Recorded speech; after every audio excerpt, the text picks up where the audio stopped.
अभी ज्ञापन दिया है यहाँ कुरुक्षेत्र के एडीसी को जाट धर्मशाला से और सेक्रेटरीट तक का जुलूस निकालने के बाद, और उनको बता भी दिया है कि हमारी क्या क्या मांगे हैं। बहुत सी स्टेट सरकार के संबंधित हैं, कुछ सेंट्रल सरकार के संबंधित हैं।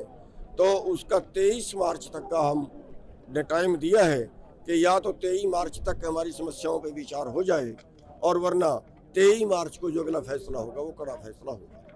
डीसी साहब ने क्या आश्वासन दिया है? डीसी साहब ने आश्वासन दिया है कि जो हमारे लेवल के हम उनकी जांच करेंगे, जो घोटाला है उसमें जो भी घोटालेबाज है उनको पे कार्रवाई करेंगे, और जो ऊपर भेजने वाली है उनको ऊपर भेजेंगे।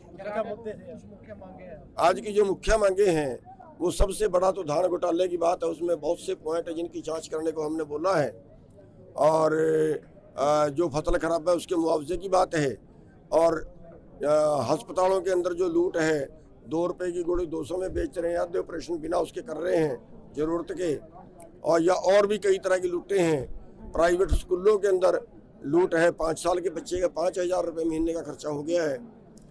इसी तरह से जो बिजली बिल सेंट्रल गवर्नमेंट ला रही है, बिजली को प्राइवेट कर रहे हैं। इसी तरह से बीज बिल ला रहे हैं, उस बीज को भी सारे कंपनियों के हवाले कर रहे हैं।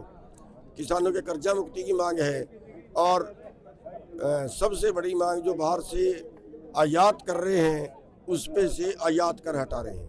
अगर उससे आयात कर हटता है तो इसका मतलब ये है कि भारत का उत्पादन और सस्ता होगा, और अगर और सस्ता होता है तो फिर यहाँ की खेती का, यहाँ के किसान का तबाह होना तय है। कुरुक्षेत्र के अलावा और कहीं पर भी प्रदर्शन? हाँ, भी रेवाड़ी में सौंपा गया है, करनाल में सौंपा गया है, 16 तारीख को यमुनानगर में है, 20 तारीख को कैथल में है, उसके बाद कदम दर कदम सारे जिलों में करेंगे। 23 मार्च को में भी कोई बड़ी रैली? 23 मार्च के अंदर पिपली के अंदर बड़ी रैली है शहीद भगत सिंह के शहीदी दिवस पे, क्योंकि उन्होंने समाज की समानता के लिए लड़ाई लड़ी थी, फांसी पे चढ़े थे, ना कि राज बदलने के लिए। गोरे अंग्रेजों का राज गया, काले मन के काले अंग्रेज आगे, भ्रष्टाचार की भरमार होगी, निचले लोगों की जेब कट रही है, ऊपरले लोगों की भरमार हो रही है।